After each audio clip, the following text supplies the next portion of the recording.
If you've been paying attention to the firearms industry lately, you may know that Glock has come out finally with a long-awaited, many people wanted it for a long time, a 22 caliber pistol. That's what we're going to be taking a look at with John from Hawg Holsters coming up next here on Survival on Purpose.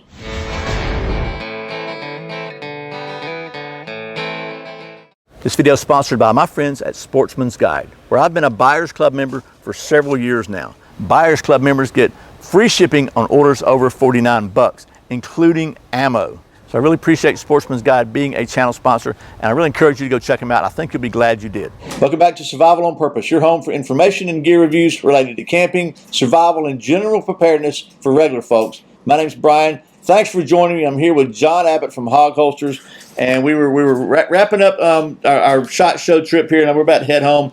And John was pulled out a little surprise on me here. John has bought himself one of the new Glock 22 calibers. This is, what model is this? The G44. G44. So it's got a couple of things that are a little different from a standard Glock, but it looks like a Glock, I think. So I'm gonna let you, since you're experienced with it, you've had it, you fired it, you're good with it. So yep. Just tell us what's going on with it. All right, so first off, you're going to notice it's got a red trigger in it. That is an Apex trigger. I will tell you, I don't think the Glock G44 needed it. However, out here in Arizona, we try to take care of each other, and Apex triggers out there, they wanted to try it when I got a hold of mine. They wanted to see if their trigger fit in it, and I tried it, and it works. It works very well, the Apex trigger, made in Arizona. But I wanted to talk to you about the gun a little bit more, to give you a little bit of insight in it. It has the same trigger setup as a 19. I'm going to go ahead and take it apart. You take it apart the same way. We're going to make sure it's clear. Forward, pull the trigger, pull down just a hair, and slide the slide off. Now we're going to talk about what's inside that's a little bit different. We're going to start with the frame first. Inside, you're going to see that the locking block is made out of plastic, not your regular aluminum locking block or steel locking block that is on all the other ones. That's a little bit different. Another thing that is different down in here, your recoil assembly has a little bit less tension than, of course, the 9mm. And we're going to talk about the barrel. The slide, of course, is part polymer, part steel. And people say, well, how's that going to work? Well, if you know anything about their simunitions pistols, they're also made out of part polymer and part steel. So this wasn't Glock's first go-around in dealing with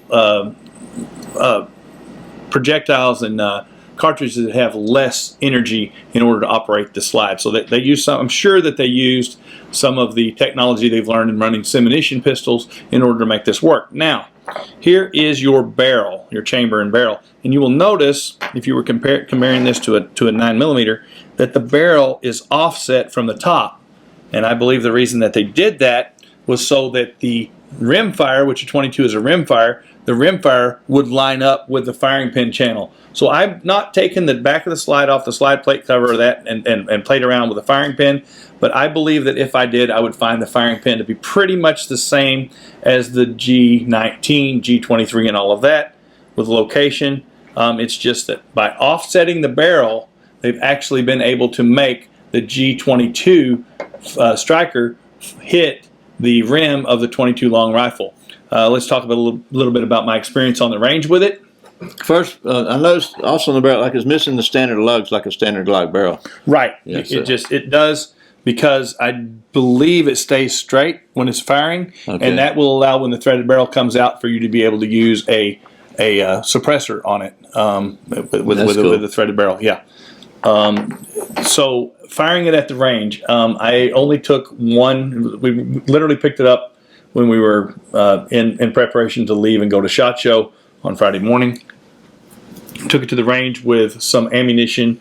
We only took one brand of ammunition. It was Federal bulk pack, and it was old stuff, and it had a truncated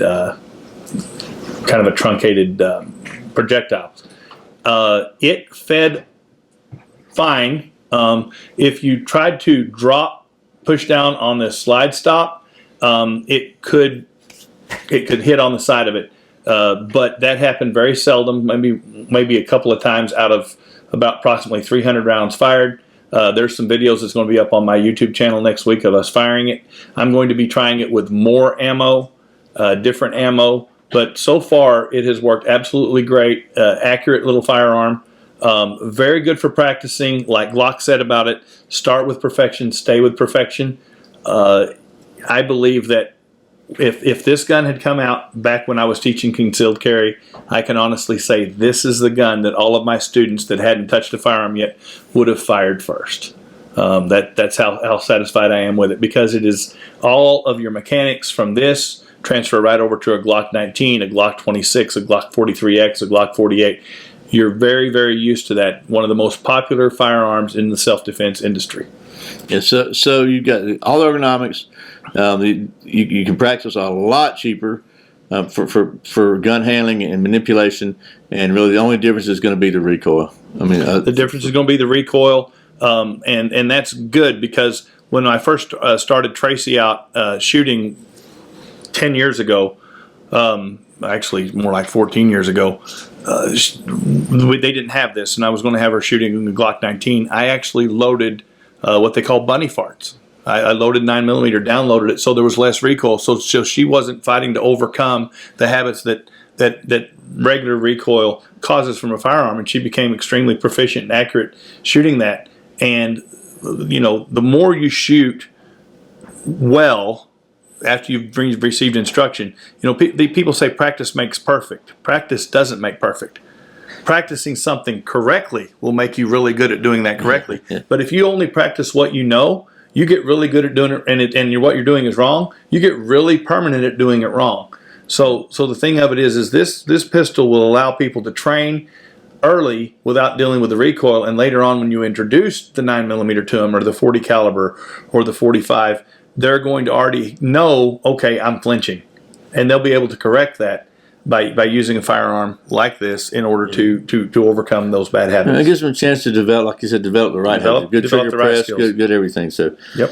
Well, one more question, and we'll wrap. So, how's the trigger reset? Is it standard, like a standard? It does. It's set just exactly like a Glock 19. If I took this Apex trigger out and put it in a Glock 19, it's going to be exactly the same thing. The other thing that's a big question on these magazines so far is, why don't they put more than 10 rounds in the magazine?